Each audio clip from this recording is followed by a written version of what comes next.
Hey, what's up everyone? Adam here with brahwegotthis, and today is the long-awaited beginner healing guide. In this guide, I will show you what healing is about in ESO, what the responsibilities you have as healers, tips and strategies on how to heal more effectively and be an overall better healer, and the beginner sets, traits, Mundus stones of healers.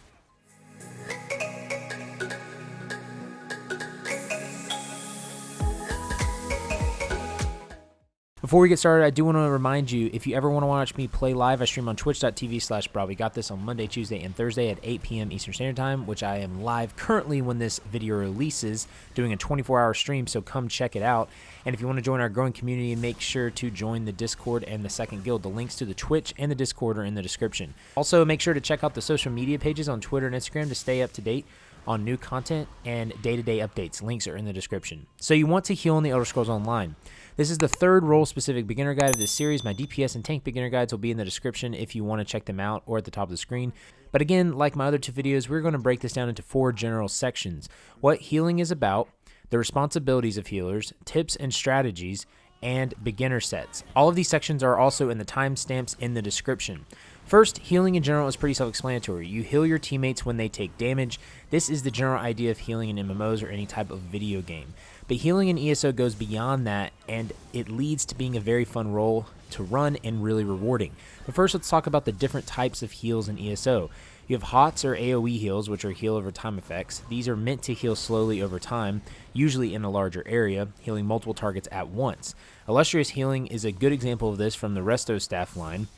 Next, you have single target heals, which, like the phrase says, heals one target. Render Flesh is a example of this from the Necromancer skill line. These type of heals are used if you see a specific person that is low or is off from the group and needs the heal. Next type is AoE or single target burst heals. These do significant amounts of healing in a short period of time compared to a HOT, which is healing slower over a long period of time. These are when your team or teammates are really low and took damage that they shouldn't have for the most part. These burst heals also generally use more magicka, so make sure you are aware of your resources. Combat Prayer is a great example of a burst AoE heal from the Resto line. Next, I want to talk about to you what smart healing or intelligent healing is, or whatever you want to call it. In ESO, most of the healing abilities will be self-knowing or smart healing. This means that your heal when laid down will target the lowest health enemy you have automatically. This makes healing a little less of a headache because you don't need to specifically pick who you heal necessarily. I would also say when it comes to healing classes, typically the best class or classes for meta healing builds are Templars and Wardens. I know there was a Nightblade healer being considered for meta now, but not sure about that completely. But I do know Wardens and Templars are pretty solid.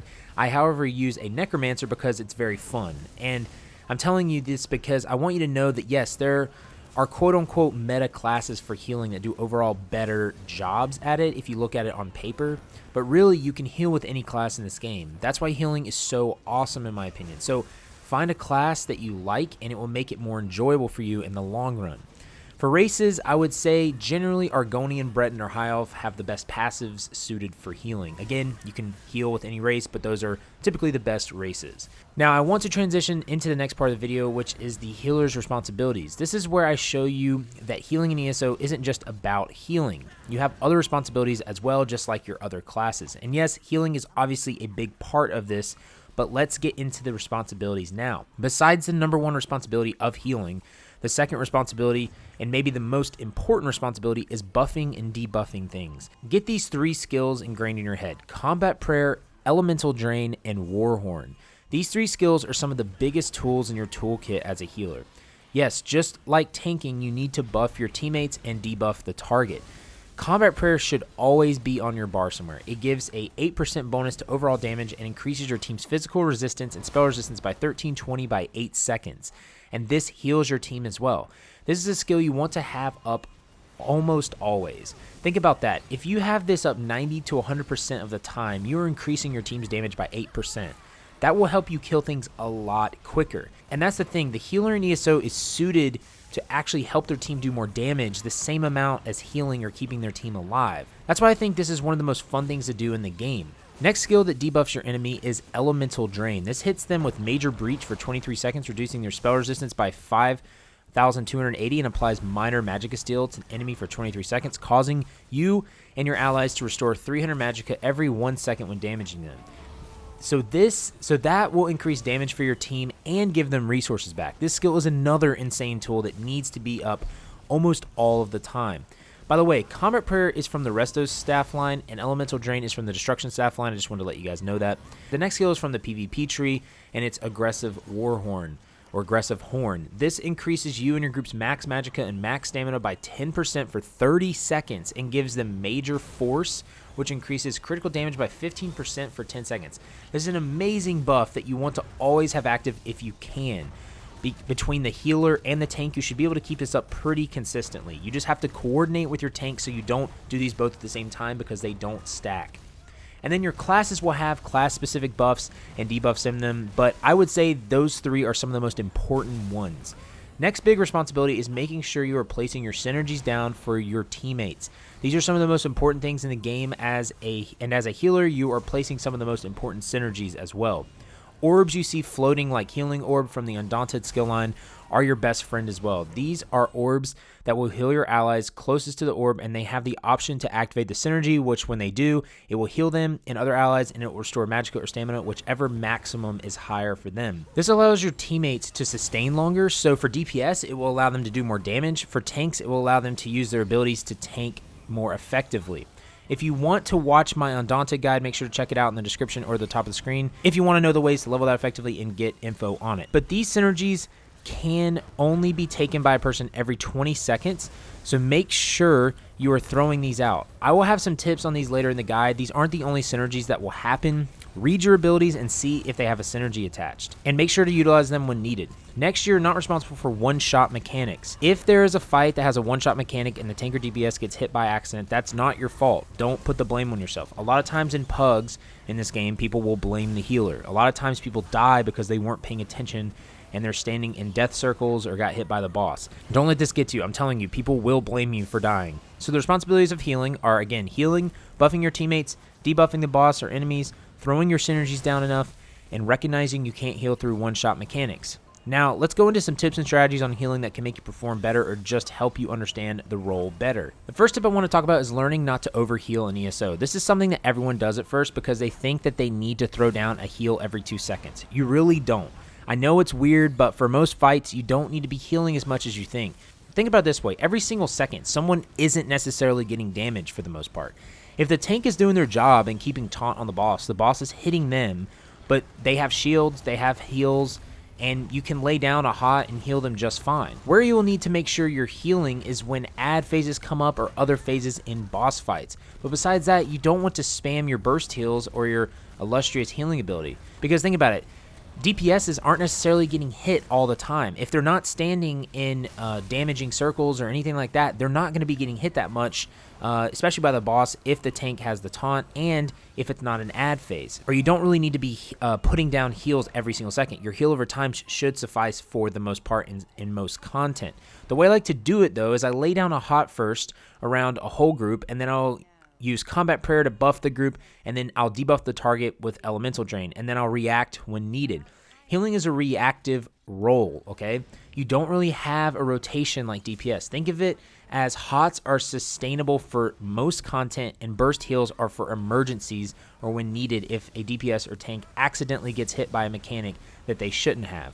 Now, the next tip plays off of that, and that is recognizing mechanics and whether or not you need to heal through the mechanic or purge it, or in other words, kind of skip the mechanic.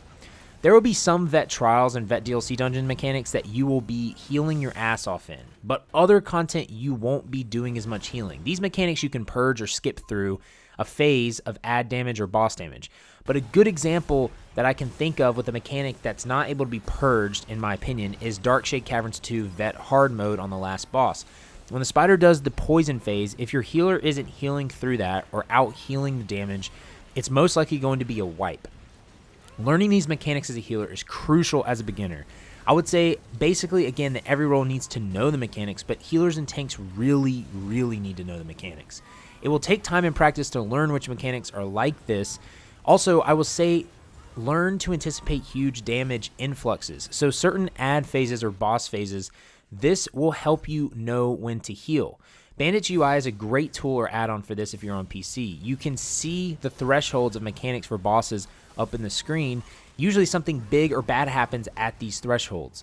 Also, Raid Notifier is another great add-on as well that notifies you of mechanics in raids. If you want to check out my add-on video, I'll link them in the description as well. The next tip is positioning. As a healer, you want to position yourself the best way possible so you can heal everyone and buff everyone without running through hoops. In 4-man content and in trials as well, you want to be right behind or a little farther back from the group. What this allows you to do is see the fight first of all and see who needs what. But it also gives you the best chance of hitting everyone with your heals and buffs. All right, also, when you are in a trial, I'm here by myself right now. I'm just trying to show you guys positioning. You'll see my dungeon positioning basically throughout the whole video, and I'll throw a clip up here as well. But in a trial, guys, it's very similar to a dungeon, okay? In a trial, you could even say it might be easier to position yourself as a healer than a dungeon, because in a dungeon, I feel as if more people are spread out and they don't stack as much, but in a trial, you literally, it's taught for everyone to stack up. So normally, you know, on these fights right here, that's the main boss right there, and everyone, you know, he'll spawn like a griffin eventually, but what happens if, you know, you'll kill this humanoid on a trial, and the DPS or the tank will usually turn the humanoid away. It could be at any place in this arena here, but they'll turn this humanoid away, and the DPS will stack on their butt, and they will literally be like one person almost on this person's butt. All the healer has to do is be behind the DPS. So if the DPS are right in here, you know, right there, then the healer needs to be a little bit back right here. You just throw out your, you know, your combat prayer, you throw your healing springs, and any other, you know, buffs, debuffs that you need to do. It's really not that hard, but you definitely want to stand back a little bit. Now, again, I'm not going to be able to go into every single trial here and show you every single positioning. That might be for an advanced guide, or stay tuned eventually for my trial mechanic guides, where I'm going to go through every trial and show you the mechanics and show you the perspective on each of the roles and where you need to be. But in general, though, as a healer in a trial, you just need to be behind the DPSs. You need to be able to see them, and you need to be able to throw their heals on them.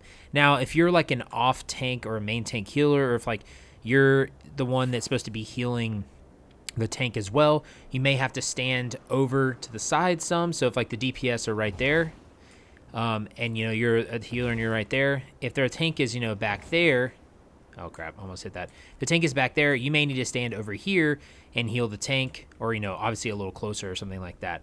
So that is a brief positioning tip right there for you in trials. Again, I will have dungeon clips in here. You'll see kind of where I stand as a healer. For the most part, you stand behind everyone, and it's very similar to a dungeon, you all. It's just more people in a trial. Also, encourage your DPS to stack up for most fights if they can, because it will help you as well. Most burst heals are in a conal pattern, so it makes it easier. Some fights, however, again, people will be running all over the place, so you can't control that all of the time, but that leads to my next tip. Radiating regeneration is the most underrated healing skill in the game, in my opinion. I think a lot of builds really aren't running this or using this anymore, and to me, this is my favorite healing skill in the whole game, because guys and gals, it looks really fun and really awesome. Like, the animation is so fun, but let's be honest, how many times do your DPS actually stack up? Not a lot, especially if you're in a pug. This skill is great for hitting targets that are spread apart. This can heal up to 3 allies, and it can heal over time. I love this ability, and it's a great reactive skill to use when your allies are scurrying around like ants. And again, if you want to check out my mouse that I use, because I put this skill on my mouse button right next to my bar swap, and it makes it really easy for me to use this ability and target people. Check out my mouse and all my other gear in the description. I have my kit there. Again, it really helps with my ability to use certain skills in this game for my healer and DPS and even tank. So check out that mouse in the description. Also, sometimes you will have to keep an eye on the tank, because they will be taking excessive damage due to mechanic. Next tip again is don't spam your healing abilities if you don't need to. This is something that you will have to look at your class's skills and figure out if it's a heal over time, burst heal, buff, or debuff. This can drain your resources and really put a strain on the group as well. You will have to get a good feel for this through practice, and I'm telling you, playing the role over and over will help you get better at this. Next, to help you get some organization and help you with resource management, don't do a rotation like I said before. You need to react. The way I like to put it is I split it up into a mini rotation and a reaction phase. The mini rotation is what I like to do and what I will do every 10 to 20 seconds. So my Necro healer, I will lay down Boneyard and Wall of Elements to proc Olorime and to do damage and debuff the enemies. Then I will Ellie Drain the boss. Then I will Combat Prayer the group to buff. And sometimes I Combat Prayer the group first, and I do some of this stuff in a different order, but I do this rotation in some way first. Then I will lay down my Illustrious Healing. After that, and in between, I light attack and I look to react with Radiating Regeneration or Combat Prayer Burst Heal or Mender. Then I do my mini rotation again when it's done and rinse and repeat. So what that does is when I break that down like that, is it allows me to keep my resources high, and it allows me not to overheal, and it allows me to also do damage, you know, because you can do damage as a healer as well, as long as you're keeping your healing up and your buffs and debuffs up. The next tip is putting the Resto Staff on the front bar and then Destro Staff on the back bar. The Destro Staff or Lightning Staff is where you will put your Ellie Drain and Wall of Elements to help debuff enemies and damage them, and other utility skills. The Resto Staff is your healing bar, but also some reaction-based skills are on here as well. Next tip is paying attention to if your team is heavy stamina based or magicka based. As a healer, you again, along with the tank, are so versatile in what you're allowed to do, which means you need to have various sets eventually ready to swap to based off of the content you're doing and the team you're with. For instance, Worm's Raiment set from Vault of Madness is useless for stamina characters on your team. However, Hircine's Veneer set from Celine's Web is the opposite of Worm's, but for stamina. So make sure you have sets to choose from when you get to the high end game, because if your team is predominantly stamina based, you may want to run Hircine's instead of Worm's. This goes for skills too. I like to play around with my setup and use different skills to see how I like them. Okay, and the last type of beginner healing is about synergies. We talked about this some earlier in the video, but some people get a little confused with how it works. When you throw your orbs, you will see these lines connecting to who it's healing. Players can only take synergies every 20 seconds, so if you can throw out an orb 10 seconds into the fight, and then another one 10 seconds later, it should be able to be used by two different people. What you don't want to do is spam your orbs, because if you spam these, the one previously will disappear and possibly not be able to give a synergy to them. So this is my advice when using synergies.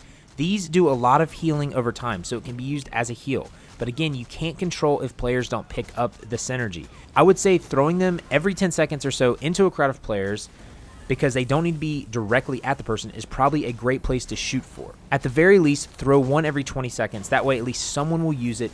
The tank will need these sometimes more often than the DPS, but again, if you throw every 10 seconds, everyone should be able to get a synergy. Now, lastly, let's talk about the beginner sets, traits, and Mundus stones. These are sets that are easier to obtain, and that will get you a baseline gear set to start off doing the in-game content. I'll go through beginner craftable sets first, and I start with Armor of the Seducer, Manix's Gift, Kagernak's Hope, and Cold Harbor's Favorite. Armor of the Seducer's tables are in Stormhaven, Grotwood, and Dashana, and I think we have a few in our guild hall, which is my residence, so just right-click my name and travel to primary residence. Manix's Gift is in our guild hall, and in Rivenspire, Greenshade, and Shadowfen. Kagernak's Hope is craftable at the tables in the Fighters Guild halls of the Earthforge. For the Aldemary Dominion, it's Reaper's March in Ralka. In the Ebonheart Pact, it's in the Riften City, which is in the Rift. In the Daggerfall Covenant, it's in the Evermore City, which is in Bankurai. You need to complete the Fighters Guild questline to access this, or come to our guild hall. Again, there should be a few tables there. And Cold Harbor's Favorite is craftable in Elsewhere. Some beginner dungeon sets are Sanctuary from Banished Cells 1 and 2, Worm's Raiment from Vaults of Madness, and Hircine's Veneer from Celine's. These are solid dungeon sets that you will use in the in-game as well. Some beginner overland sets, or set, the one that really sticks out to me is the new one from Greymoor called Winter's Respite.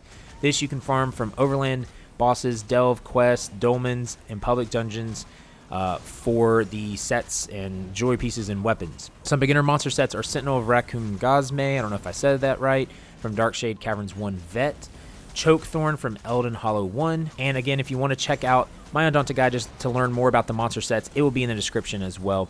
And the last two-piece monster set is Night Flame from Elden Hollow 2 Vet.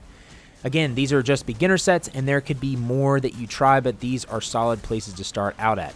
Now for traits for your armor and weapons, you typically want a pretty even split on your armor of Divines and Infused. Infused boosts your armor's enchantment by a certain percentage.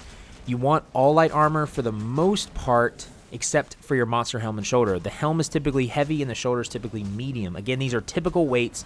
Make sure to create your character how you like it.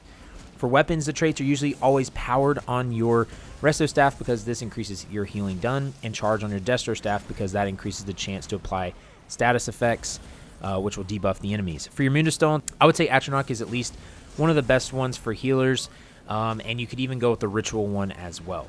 But hey, that is going to do it for the beginner healer guide. I hope that this helps you all out, and if you wanted to try healing in ESO, I hope this makes it a little more comfortable and easy to learn for you. I think, again, this is one of the most rewarding and fun things to do in ESO once you learn it a bit. But if you want to check out my other role guides, I have a DPS and tank one, again, in the description. But let me know if you have any questions in the comments, or always, you can stop by my Twitch chat on Monday, Tuesday, and Thursday at 8 p.m. Eastern Standard Time. I try to always answer every question there. That link for the Twitch chat is in the description.